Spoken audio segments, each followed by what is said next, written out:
Hello guys, welcome to How to Solution. If you want to know how to get a free donation button in PLS Donate, then this is the right video for you.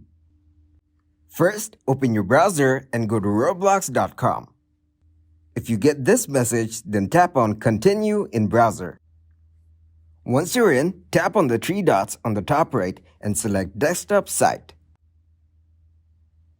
Now, go to Create. From here, tap on the three dots on the picture you want and then select Create Badge. Now, tap on Cancel. After that, go to Passes. From here, choose the pass that you want.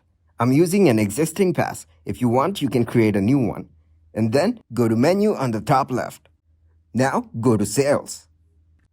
Now, just set the price you want and tap on Save Changes. That is it for this video. Please leave a like and subscribe to the channel for more tutorials like this.